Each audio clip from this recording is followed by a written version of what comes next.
Hello friends, once again you are welcome to Shikhar ICS Online, where we are regularly discussing different topics of current affairs and general studies which are important from the point of view of exams conducted by MPPSC, UPSC and other competitive exams. और इसमें हम अलग अलग topics को discuss कर रहे हैं और आज हम एक ऐसा टॉपिक डिस्कस करने जा रहे हैं जो पिछले कुछ दिनों से, मैं कहूँ कि 2-3-4 महीनों से जो है अंतर्राष्ट्रीय स्तर पर, राष्ट्रीय स्तर पर चर्चा का विषय बना हुआ है। और विषय है G20 की बैठकें, ग्रुप 20 की बैठकें। क्योंकि ग्रुप 20 की बैठकें जो है ये भारत में हो रही है, क्योंकि भारत जो है 2023 के लिए इसका अध्यक्ष है। और इसमें जो है चूँकि भारत में बैठकें हो रही है, इसलिए भारत के अलग अलग शहरों में बैठकें हो रही है, इसलिए हमारे लिए बहुत ज़्यादा इम्पोर्टेंस है, ख़ासतौर पे भारत के लिए।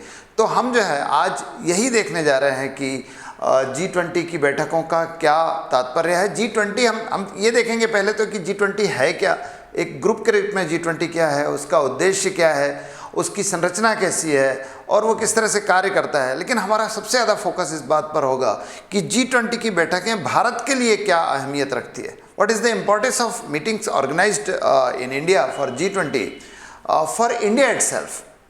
भारत के लिए क्या महत्व है उसका, भारत के लिए क्या लाभ है उसका, भारत को क्या मिल सकता है इन बैठकों से, इन पर हम आज चर्चा करने वाले हैं। आप देख रहे हैं शिखर ICS चैनल और मैं हूं आपका फ्रेंड सुनील सिंह। तो सबसे पहले हम बात कर रहे हैं कि G20 क्या है। देखिए ऐसा है कि G20 जो है उसके नाम से स्पष्ट है कि ये ग्रुप 20 है, 20 देशों का संगठन है। ऐसे 20 देश जिसमें कुछ विकसित देश भी है, डेवलप्ड इकोनॉमीज भी है, और कुछ डेवलपिंग इकोनॉमीज भी है, विकासशील देश भी है। और इसकी स्थापना जो है 99 में हुई है, लेकिन एक्चुअली इसने काम करना शुरू किया 2008 के बाद। और इसका 2008 के साथ बड़ा मज़ेदार रिश्ता भी है इसकी स्थापना का। देखिए ऐसा है कि 2007-8 में विश्व में एक ज़बरदस्त मंदी आई, एक अनप्रेसिडेंटेड रिसेशन को फेस किया पूरे ग्लोबल इकोनॉमी ने। और because of that global economy, ख़ास तौर पे जो डेवलप्ड देश थे उनको बहुत बड़ा संकट का सामना करना पड़ा।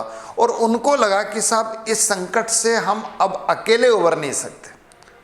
Together only the developed economies cannot get themselves emerged from such a grave crisis. It was not possible for them themselves. तो उनको लगा कि फिर हमको ज़रूरी है कि हमको हमारे साथ जो है विकसित देश भी आ जाए, डेवलप्ड इकोनॉमीज़ भी आ जाए, डेवलपिंग इकोनॉमीज़ भी आ जाए, विकासशील देश भी आ जाए। इसी कारण फिर कुछ विकसित देश और विकासशील देश, उनने मिलकर ये ग्रुप बनाया है। इसको और थोड़ा मैथमेटिकली देखेंगे तो इनिशियली आप देखिए कि G7 या G8 नाम का एक ग्रुप होता था, which was a group of developed economies, और G15 नाम का एक ग्रुप होता था, which was a group of developing economies. ये दो अलग अलग समूह थे, दो अलग अलग अंतर्राष्ट्रीय संगठन थे। ये दोनों ही मर्ज हुए। मतलब G7 में जो USA था, UK था, जर्मनी था, फ्रांस, रूस, जापान, कनाडा, इटली, ये सारे देश जो थे वो G7 में थे। और G15 के भारत, अर्जेंटीना, ब्राज़ील जैसे देश थे। ये सब मिलके क्या हो गए हैं, G20 के रूप में कन्वर्ट हुए हैं। और इनका स्थापना के समय तो कम से कम उद्देश्य ये था कि किस तरह से ये जो बहुत ज़बरदस्त आर्थिक संकट विश्व स्तर पर छाया हुआ है, आर्थिक मंदी का, उससे कैसे निकला जा सकता है। अब कितने सदस्य हैं? देखिए मैंने पहले ही बताया कि इसमें G20 नाम इसलिए 20 सदस्य है, लेकिन जो सदस्य देश है वो तो 19 ही है। एक जो है एक संगठन भी है इसमें, 19 देश और एक यूरोपियन यूनियन, यूरोपीय देशों का 27 यूरोपीय देशों का आपने सुना होगा एक संगठन है जिसको यूरोपियन यूनियन कहते हैं, यूरोपीय संघ कहते हैं, वो है। और 19 देश। अब इस 19 देशों में मैंने पहले ही बताया कि कुछ तो डेवलप्ड इकोनॉमीज़ है, अमेरिका है, UK है, ब्रिटेन है, इटली है, फ्रांस है, जर्मनी है, जापान है, कनाडा है, ये है। इसके अलावा आप देखिए कुछ एशियन कंट्रीज़ भी है, इंडिया है, चाइना है, इंडोनेशिया है, साउथ कोरिया है, और जापान है, सऊदी अरब है, ये सारे देश हैं। लैटिन अमेरिकी कंट्रीज़ भी है, ख़ासतौर पे आप देखिए कि ब्राज़ील है, अर्जेंटीना है, और मैक्सिको भी है इसमें। तो ऐसे लगभग 20 देशों का संगठन है और ये तो सदस्य देश है। इसके अलावा कुछ जो है कुछ इन्वाइटेड मेंबर्स भी हैं, कुछ आमंत्रित सदस्य भी हैं, जिसमें आप देखिए कि बांग्लादेश भी है, यूएई भी है, सिंगापुर भी है। तो ये सब, स्पेन है, स्पेन तो हमेशा से आमंत्रित सदस्य के रूप में भाग ले रहा है बैठकों में। तो ये सारे देश हैं जो सदस्य देशों के रूप में काम कर रहे हैं G20 में। उद्देश्य क्या है? उद्देश्य है आर्थिक सहयोग को बढ़ावा देना। आज अंतर्राष्ट्रीय स्तर पर आर्थिक सहयोग का सबसे बड़ा संगठन जो है G20 है और इसको कई लोग कह रहे हैं कि साहब ये धीरे धीरे पावर पॉइंट बनता जा रहा है, धीरे धीरे सेंटर ऑफ पावर बनता जा रहा है, धीरे धीरे वैश्विक सत्ता का केंद्र बनता जा रहा है। वैश्विक सत्ता का केंद्र इसलिए बनेगा क्योंकि साहब पूरी दुनिया की इकोनॉमी का एक बड़ा भाग इन देशों में आता है। पूरी दुनिया के देश की पूरे दुनिया के जितने देश है, पूरी विश्व की जितनी भी जीडीपी है उसका लगभग 85% इन देशों में, विश्व की जनसंख्या का लगभग 65% इन देशों में, पूरे ग्लोबल ट्रेड का लगभग 3/4 75% जो है वो इन देशों के बीच में हो रहा है। इसलिए जो है ये पूरे विश्व की अर्थव्यवस्था का पावर पॉइंट बनता जाएगा। और एक आजकल की दुनिया जो है वो इकोनॉमी की दुनिया है। जो इकोनॉमी कंट्रोल करेगा वही क्या करेगा, वही जो है विश्व को कंट्रोल करेगा, वही डिप्लोमेसी को कंट्रोल करेगा, वही जो स्ट्रेटेजिक चीज़ें हैं, रणनीतिक चीज़ें हैं, उसको भी कंट्रोल करेगा। आप देखिए ना कि जैसे जैसे यूरोपीय देशों की, जैसे जैसे वेस्टर्न कंट्रीज़ की, अमेरिका की, इंग्लैंड की इकोनॉमिक स्थिति जो है कमज़ोर हो रही है, वो उनका जो है डिप्लोमेटिक पावर भी कमज़ोर होता जा रहा है, उनका वर्ल्ड पर होल्ड भी कमज़ोर होता जा रहा है। तो इसलिए जो है चूँकि इकोनॉमी का सेंटर है, इसलिए G20 जो है वो वर्ल्ड का पावर सेंटर भी के रूप में डेवलप हो रहा है और इसकी अध्यक्षता भारत को मिली है, इसलिए बड़ा इम्पोर्टेंस। ठीक है, आज आप ये देखिए कि यहाँ पर अक्सर चर्चा किन विषयों पर होती है? चर्चा होती है मोस्टली इकोनॉमी की ही होती है। तो मैंने बताया कि जैसे मुद्रा से संबंधित, करेंसी से संबंधित ना मार्केट है, फॉरेन एक्सचेंज का जो मार्केट है उस पर चर्चा हो रही है। दुनिया के देशों का जो फिस्कल प्रॉब्लम है, फिस्कल क्राइसिस है, फिस्कल पॉलिसी है, इस पर चर्चा हो रही है। बेरोजगारी की समस्या पर चर्चा हो रही है क्योंकि पिछले कुछ दिनों से वेस्टर्न इकोनॉमीज़ भी बेरोजगारी की समस्या को बहुत ज़बरदस्त तरीके से झेल रहे हैं। एग्रीकल्चर पर समस्या हो रही है, पर चर्चा हो रही है, एग्रीकल्चर की से संबंधित समस्याओं पर। इसके अलावा आप देखिए कि जो ग्लोबल एनवायरमेंटल चेंजेस है, ख़ासतौर पे क्लाइमेटिक चेंज जो हो रहा है, जलवायु परिवर्तन, इस पर भी चर्चा हो रही है। जलवायु परिवर्तन किस तरह से इकोनॉमी को प्रभावित कर रहा है, ये भी चर्चा हो रही है। फिर समावेशी जो पॉलिसी है, इंक्लूसिव पॉलिसी ऑफ डेवलपमेंट, उस पर भी चर्चा हो रही है कि चर्चा होती है इनमें। और इसके अलावा दूसरे जो रेमिटेंस से संबंधित है, इंडस्ट्रियल इन्वेस्टमेंट से संबंधित है, फॉरेन इन्वेस्टमेंट से संबंधित है, टैक्सेस से संबंधित मुद्दे हैं, इन पर चर्चा हो रही है। अब की बार 2023 में इस G20 की जो है बैठकों की अध्यक्षता भारत को मिली है। यहाँ एक बड़ा मज़ेदार मामला होता है ट्राइको का। देखिए, अध्यक्षता जो मिलती है उसमें पिछले जो अध्यक्ष है उस देश की बड़ी भूमिका होती है। तो जो अध्यक्ष बनता है वो 3 लोग मिलके एक्चुअली G20 की बैठकों का एजेंडा तय करते हैं। कौन 3 देश? एक तो वो जो पहले अध्यक्ष रहा है, यानी अभी इंडोनेशिया है, फिर वो जो वर्तमान में है, फिर जो आगे बनने वाले हैं। ये 3 देश मिलके वार्ता के एजेंडा को खास तौर पे डिसाइड करते हैं। तो इसको हम ट्राइको कहते हैं। तो ट्राइको कभी आ जाए एग्ज़ाम में तो ध्यान रखना, ट्राइको जो है उसका अर्थ है G20 का पूर्व अध्यक्ष, वर्तमान अध्यक्ष और भावी अध्यक्ष, इनको मिलके बनेगा ट्राइको।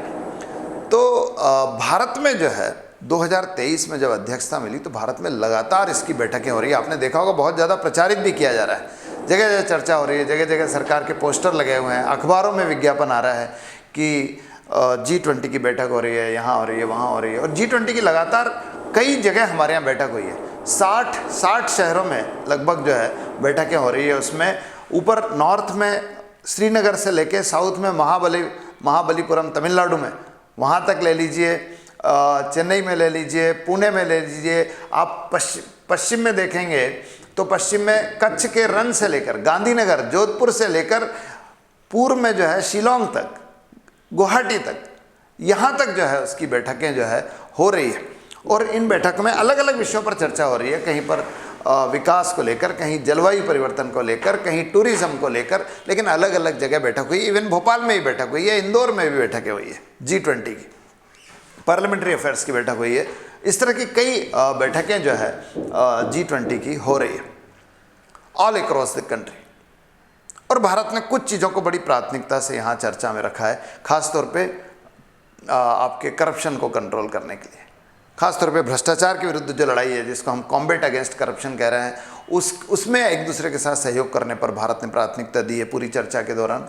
दूसरा, टेरर फंडिंग को रोकने पर चर्चा दी है कि साहब जो आतंकवादियों को पैसा मिलता है वो पैसा जो है उन स्रोतों को समाप्त किया जाना चाहिए, उन स्रोतों को रोका जाना चाहिए, उन देशों को डिमोटिवेट किया जाना चाहिए, उनको जो है they should be kept out of the international community, जो लोग जो है इंटरनेशनल टेररिज्म को फंडिंग कर रहे हैं। इस पर भी चर्चा हो रही है। आप देखिए, इस पर भी हम लोग चर्चा कर रहे हैं कि किस तरह से हमें रेमिटेंस को आसान बनाया जाए। भारत के कई लोग दूसरे देशों में काम करते हैं और वो अपने परिजनों को पैसा भेजते हैं, इसको हम बाह्य प्रेषण कहते हैं या रेमिटेंस कहते हैं। रेमिटेंस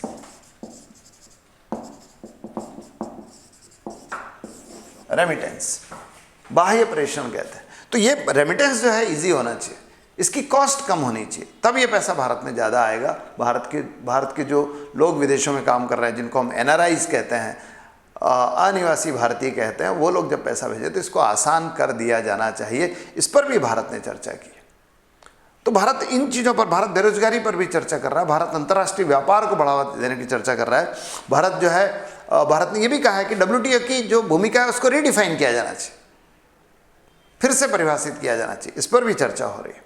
और ख़ासतौर पे क्लाइमेटिक चेंज पर भारत ने इस बार पर जोर दिया है कि जो पेरिस सम्मेलन में जो कुछ तय हुआ था उसको अब लागू करने का समय आ गया है। तो ये अभी पिछली कुछ चर्चाओं का कुछ लब्बो-लुबाब है। लेकिन मैंने शुरू से ही कहा कि हम आज ख़ास तौर पे बात करेंगे इस बात की कि भारत को इससे क्या लाभ है। देखो, भारत को सीधा लाभ तो ये हो गया कि भारत को G20 की अध्यक्षता मिली, वर्ल्ड लीडरशिप के साथ का स्वागत करने का समय मिला। और इसके कारण सबसे बड़ी बात ये हुई कि भारत की जो अंतर्राष्ट्रीय छवि है इसमें बड़ा सुधार हुआ है, क्योंकि अंतर्राष्ट्रीय स्तर पर भारत की छवि जो है पिछले कुछ दशकों में काफ़ी कमज़ोर हुई है। लोग जो है, पहले तो कहा ही जाता था कि India is a country of snake and monks, Bharat जो है सपेरों और साधुओं का देश मात्र है।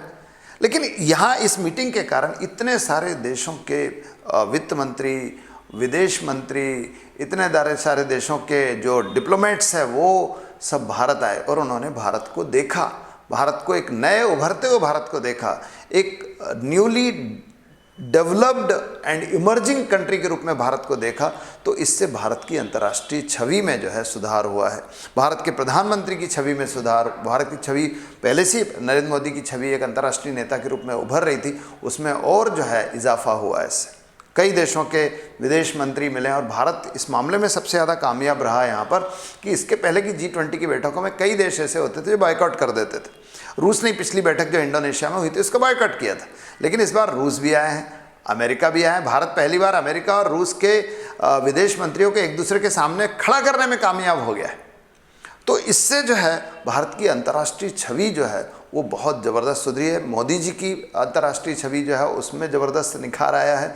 तो ये एक चीज़ तो ये हुई है। दूसरी चीज़ जो है वो औद्योगिक विकास में, इंडस्ट्रियल डेवलपमेंट में, क्योंकि इससे क्या होगा, भारत में जब विदेशी डेलीगेट्स आएंगे ना, डेलीगेट्स आए तो उन्होंने देखा यहाँ के रोड, यहाँ के ब्रिजेज़, यहाँ का जो इंफ्रास्ट्रक्चरल डेवलपमेंट है वो पुराने भारत जैसा नहीं है। और ये जो छवि सुधरी है तो इसका फ़ायदा इस बात में मिलेगा कि इससे और अधिक विदेशी निवेशक क्या होंगे, आकर्षित होंगे, और अधिक फॉरेन इन्वेस्टर्स जो है वो आकर्षित होंगे भारत की तरफ। क्योंकि देखिए, विदेशी निवेश को, एक औद्योगिक निवेश को सबसे बेसिक चीज़ जिसकी ज़रूरत होती है वो होता है इंफ्रास्ट्रक्चरल डेवलपमेंट। अच्छी सड़कें हों, अच्छा पावर सेक्टर डेवलप्ड हो, इकोनॉमी डेवलप्ड हो, लोगों के पास पैसा हो, लोगों के पास परचेसिंग पावर हो, यही उद्योग की आवश्यकता होती है। तो ये बहुत ज़बरदस्त तरीके से यहाँ पर दिखाई दिया है फॉरेन डेलीगेट्स को, जो विदेशी शिष्टमंडल के लोग आए हैं, विदेश मंत्री आए, वित्त मंत्री आए, उनके साथ जो डिप्लोमेट्स का, अधिकारियों का जो समूह आया, शिष्टमंडल आया, उन सब ने देखा इसको। तो इसके कारण क्या होगा कि अब विदेशी निवेशक जो है भारत में निवेश करने के लिए आकर्षित होंगे, भारतीय शेयर बाजार में निवेश करने के लिए और भारतीय औद्योगिक बाजार में निवेश करने के लिए आकर्षित होंगे। तो इसका फायदा हमारे यहाँ औद्योगिक निवेश में होने वाला है। तीसरी चीज है पर्यटन के रूप में, टूरिज्म के रूप में, क्योंकि आप जानबूझ के और बहुत खूबसूरत तरीके से इस बार बैठकों का कार्यक्रम इस प्रकार से डिज़ाइन किया गया कि भारत के जो प्रमुख टूरिस्ट प्लेसेस थे, which are important from the point of view of tourism, which are important from the point of view of cultural development of India, which is important from the point of view of religious background of India, ये ऐसी जगह पर बैठा के रखी गई। चाहे तो आप जोधपुर का उदाहरण देख लीजिए, महाबलीपुरम का उदाहरण देख लीजिए, गुवाहाटी का उदाहरण देख लीजिए, बनारस का उदाहरण देख लीजिए, जहाँ गंगा के घाट पर ले जाया गया डेलीगेट्स को। तो ये दर्शाता है कि इससे जो जितने लोग विदेशों से आए हैं वो भारत के अलग अलग क्षेत्रों को देखेंगे, और वो स्वाभाविक सी बात है कि जब बाहर अपने देशों में जाएंगे तो चर्चा होगी, और चर्चा होगी तो इन क्षेत्रों की चर्चा होगी, इन टूरिस्ट केंद्रों की चर्चा होगी, और इन टूरिस्ट केंद्रों की तरफ और अधिक जो है टूरिस्ट आकर्षित होंगे, और इनकी चर्चा होगी तो देशी टूरिस्ट भी आकर्षित होंगे, विदेशी तो आकर्षित होंगे ही होंगे। तो स्वाभाविक सी बात है कि इससे जो है विदेशी टूरिस्ट आएंगे, भारत में टूरिज़्म इंडस्ट्रीज़ को बढ़ावा मिलेगा, भारत में टूरिज़्म इंडस्ट्रीज़ को बढ़ावा मिलेगा, तो स्वाभाविक सी बात है कि फॉरेन एक्सचेंज हमारे यहाँ बढ़ेगा। तो डेवलपमेंट का एक नया मार्ग यहाँ पर खुल रहा है। फिर व्यापार, ट्रेड भी, क्योंकि इस पूरे कार्यक्रम के दौरान जो है बार बार जो है भारत का जो हैंडीक्राफ्ट है उसका प्रदर्शन किया गया जगह जगह, चाहे वो बनारस में किया गया हो, चाहे कच्छ के रण में किया गया हो, चाहे श्रीनगर में किया गया हो, ऐसी जगह पर ले जाया गया लोगों को, डेलीगेट्स को, ताकि वो भारत का जो आर्ट है, भारत का जो आर्टिजन्स के द्वारा बनाया गया हैंडीक्राफ्ट है, हस्तशिल्प है, उसको देखें। और इससे स्वाभाविक सी बात है कि विदेशों में इसकी मांग बढ़ेगी, इसकी मांग बढ़ेगी तो हमारा व्यापार भी, निर्यात भी क्या होने वाला है, बढ़ने वाला है। लेकिन सबसे ज़्यादा फायदा जो होने वाला है वो एक विश्व शक्ति के रूप में भारत के उदय में सहायता मिलने वाली है। दोस्तों, इसको समझिए आप, ये सबसे खास चीज़ है। एक वर्ल्ड पावर के रूप में भारत धीरे धीरे उभर रहा है। आप देखिए कि इकोनॉमी के मामले में, अर्थव्यवस्था के मामले में हम बहुत तेज़ी से स्टेबल हो रहे हैं। हमने बहुत तेज़ी से जो कोविड के कारण लॉकडाउन हुआ था, कोविड के कारण इकोनॉमी का फॉल डाउन हुआ था, उससे बहुत तेज़ी से हमने बम्प किया और हम लगभग वापस वही स्थिति में आ गए जो हम प्री कोविड सिचुएशन में थे। तो ये लोग मतलब ये केवल आंकड़ों में नहीं है, लोगों ने आके इसको देखा भी है। तो इसका कारण हमको आर्थिक शक्ति के रूप में तो हम स्थापित हो ही रहे थे, लेकिन इस बैठक का, G20 की बैठक का एक बड़ा फ़ायदा एक अच्छे स्टेट्समैन के रूप में भारत की छवि को स्थापित करने में मिला है। और धीरे धीरे ये एक अच्छे स्टेट्समैन, अच्छे प्रवक्ता, एक अच्छे वार्ताकार के रूप में अगर भारत की छवि स्थापित होती है तो ये भारत को विश्व शक्ति बनाने में सहयोग करेगा। आप देखिए, इस बैठक के दौरान कई बार ये चर्चा हुई कि भारत को रूस यूक्रेन युद्ध को रोकने में मदद करनी चाहिए। सॉरी, इस बैठक के दौरान देखिए अर्थव्यवस्था पर चर्चा थी और G20 आर्थिक चर्चाओं का ही मंच भी है, लेकिन G20 की इस बैठक के दौरान रूस और यूक्रेन का युद्ध का मुद्दा छाया रहा है। उसके रूस और यूक्रेन युद्ध के आर्थिक प्रभाव पर तो चर्चा हुई है, लेकिन इसके राजनीतिक, इसके कूटनीतिक प्रभावों पर भी चर्चा हुई है। और इस दौरान जो है बार बार ये बात आई कि भारत जो है एक बड़ा पावर है, एक बड़ी शक्ति है जो इन दोनों के बीच में मध्यस्थता करा सकती है। खास तौर पे भारत के जिस तरह से रूस से भी अच्छे संबंध हैं और जिस तरह से पश्चिमी देशों से भी अच्छे संबंध हैं, रूस जो है दोनों को एक, भारत जो है दोनों को एक टेबल पर ला सकता है, चर्चा के लिए विवश कर सकता है। और कई देशों ने, खासतौर पर ब्रिटेन ने कहा, इवन चीन ने भी ये कहा कि भारत जो है इन दोनों के बीच में चर्चा कराने में मध्यस्थता की भूमिका निभा सकता है, और वो इस पोजीशन में है। ये जो छवि भारत की बन रही है, ये भारत को धीरे धीरे एक अच्छे स्टेट्समैन की छवि के रूप में ले जाएगी, और ये अंततः भारत को एक विश्व शक्ति बनाने में सहयोग करेगी। तो फ्रेंड्स, ये जो है, ये चीज़ें हैं कि भारत की छवि सुधर रही है, भारत का औद्योगिक विकास इसका में लाभ मिलेगा, भारत के पर्यटन में लाभ मिलेगा, भारत को व्यापार में लाभ मिलेगा, और एक विश्व शक्ति के रूप में भारत को स्थापित करने में सहायक होगी G20 की बैठकें और G20 की अध्यक्षता जो 2023 के लिए भारत को मिली है। तो ये आज हमारी चर्चा का विषय था। उम्मीद करते हैं कि ये आपके लिए उपयोगी होगा, और ख़ासतौर पे मेंस की एग्ज़ाम के लिए ऐसे से संबंधित जो टॉपिक होते हैं उसके लिए ये बहुत ज़्यादा उपयोगी होगा। आपने इसे ध्यान से देखा होगा।